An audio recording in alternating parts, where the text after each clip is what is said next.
hi guys and girls, Emma again. Welcome back to the spare room. This is it's not a rant video. It's a response video, I guess, to a lot of comments I get about pattern making. And people are quick to say this is a beautiful pattern, or this is a beautiful pattern that I've done here. And this is just half of it. The other half's got wet paint, but it is pretty nice, and I'm first to admit that. I'm fairly proud of these. But I've done them old school with wood and varnish and body filler and a lot of sandpaper, a huge bag of sawdust and a huge bag of wood flour and body filler dust.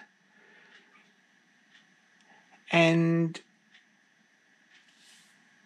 I put a picture of this on social media, and invariably, or a video about pattern making, invariably someone makes the comment, "That's really nice, but why don't you 3D print it? You've got a 3D printer." And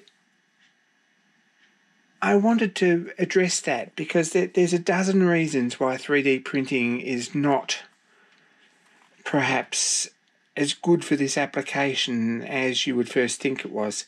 And the reason I bought a 3D printer was mostly so I could do jobs like this.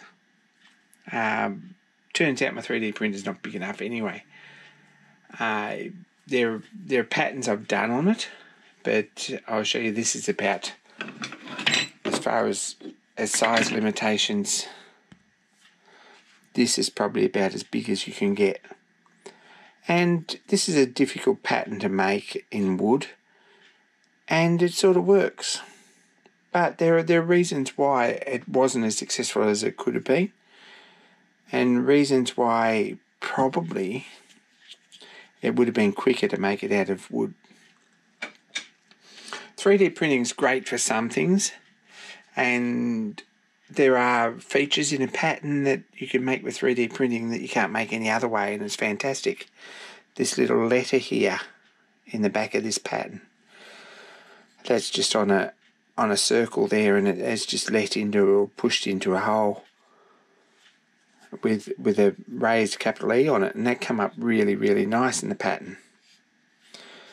But this is a wooden pattern, and it moulded pretty good, and I ended up with some really nice castings off it. This is a wooden pattern, and this moulded really nice too. And the castings that come out of it weren't too bad. And this one too is nice and round and smooth. Everything works. The main problem, and we start at the beginning with pattern making, and that's our CAD software. We start with a drawing of this or a sketch of this that's very, very organic. It's done with a pen. It's got nice flowy curves in it, and it's smooth. And it's got to be like that to come out of the mould. This has got draft on it each and every way. And when you mould it that way up and push the sand in on top of it, it's got to release without breaking any pieces out. And you really need to look at it and feel it and spend a lot of time with it before you can get it to that stage.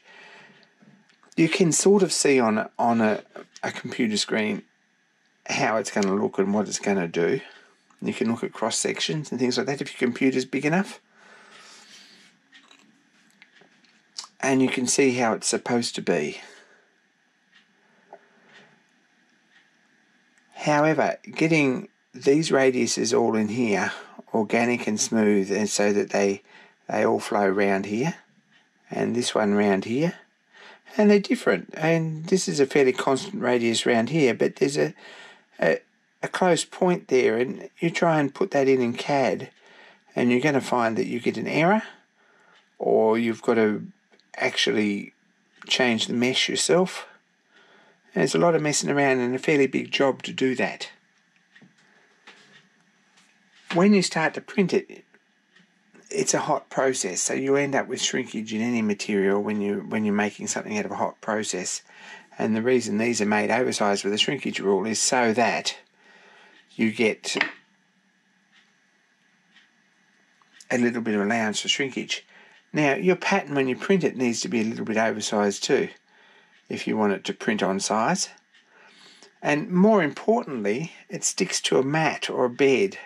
So what you're going to find on a big print like this is that when it cools, that the sides of the bed are going to flex a little bit, and you're going to find that, if we have a look at this for example,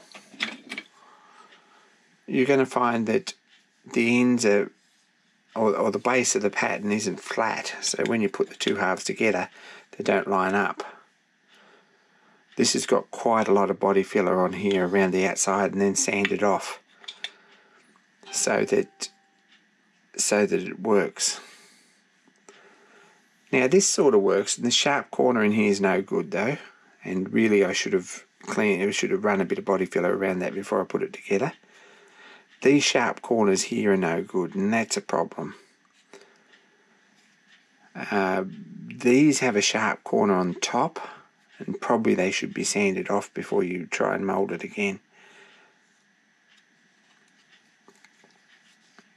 And there's also quite a lot of detail or a horizontal line here on the 3D print, and that makes getting these out of the sand very, very, very difficult.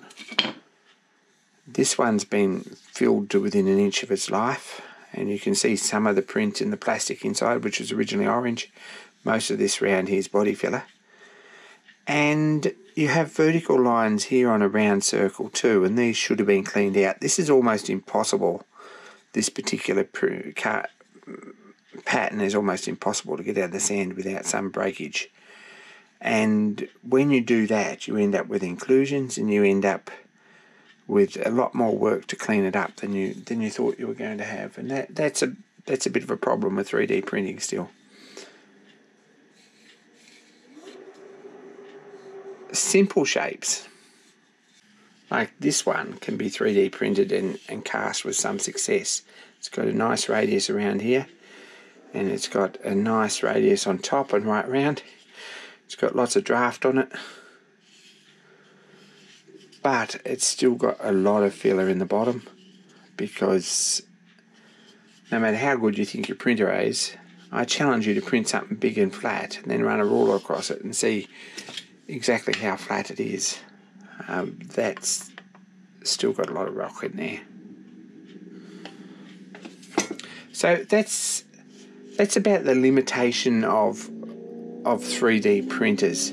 This one still has a lot of pattern in here, and even after a few coats of paint and undercoat, it was probably quicker, or it would have been quicker, to get two pieces of wood, plane the edges off, run around this with the scroll saw, drill a hole in the middle, make this plug to fit in a plug in the middle and glue it on, run a bit of body fill around it and sand it up.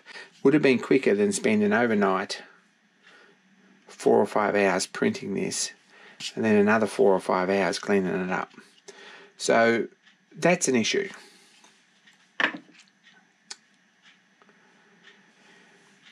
I believe that there are resin prints that are on the way, and there are machines. Prussia has just announced a machine that's going to be due in after Christmas. It's only got a build envelope this big. It's really not such a great thing. This casting, which is only a small casting, is about 11 inches long.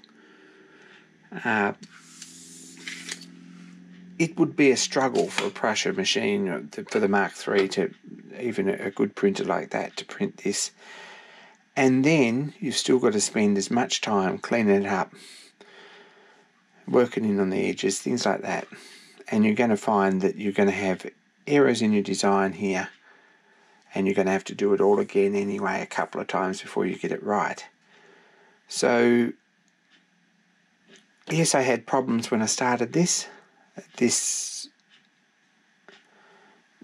piece here. That's been something I've done again, and I've spent a fair bit of time getting these right. they've got taper in here, and they're tapered this way. They've all got nice radiuses and fillets on them. These were actually 3D printed, and they were stuck on with araldite and painted over, and that's a nice way to do that, and I haven't any problems with that. It's certainly, modern technology is good for jobs like that, and the 3D printer is fantastic for that. However, for the rest of the pattern, you need to visualize it and break it up into blocks and put it together and change the pattern draft here and here and here and here to get it right before you even start. So that's my gripe with 3D printing. Have a look at Mr. Pete's videos on 3D printing and some of his tools he's done recently. There's a vise and there's a couple of other things he's done. He's 3D printed the patterns, and that's cool, but he's cast them with mediocre success, put it that way. I'm yet to meet a foundryman who really, or anyone who works in a foundry who likes to mould 3D prints, and to be honest, I can see why when I've done a few of them. Woodwork's still the best way to do this, and as far as I can see, for quite some time to come, for one-off pattern making, it's still going to be the easiest way. And this is just a one-off. We're not making 200 of these. We're only making one, and we can probably make a dozen castings from them without any problems at all. But I don't think there's going to be call for a dozen castings for this. And we've got this made, and we've got a casting made from it. And it's come out pretty nice.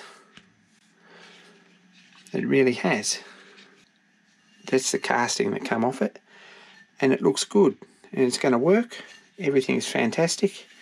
A bit of shrinkage in there. We've got a sort of average surface there, but if we'd done this with a 3D printer, then getting this print out of the sand without, and keeping crisp definition all the way through here, it just wouldn't have happened to the level that it has. So I'm pretty pleased with that. So keep thinking, I guess, until you buy one, or until you do a bit of pattern making, or until you actually do a bit of foundry work. Keep thinking that 3D prints are a fantastic way to make patterns, but they're not really the answer, and I hope I've outlined some of the reasons why in this. I'm not trying to be defeatist. I've certainly given 3D printing for pattern making a decent go, and I mean, this is a fantastic pattern, and I've cast this probably a dozen times, and it works.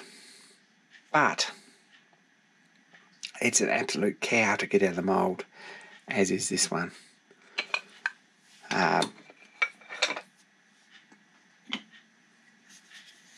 Jobs like this, nice and smooth and organic, a real dream to do, and this one was too. It's a real dream. We've got a little bit of a drop out here, but that's nothing, and it's underneath. I guess in closing, a complex pattern like this is going to make a fairly complex casting with two cores, core boxes, etc, etc, etc. It's needs every chance it's got to be successful. The poor guy who's going to mould this is going to tear his hair out enough just trying to get this pattern out of the sand that I've done, without having the added complexity of having it 3D printed and having some issues with that. So don't know if there's much more I can add. I'm sure there are other points that I wanted to make, and I hope this hasn't been too boring, but that's why I've made this out of wood, and it's come up all right, I think. Thanks for watching. Be kind to each other, and more soon, guys and girls.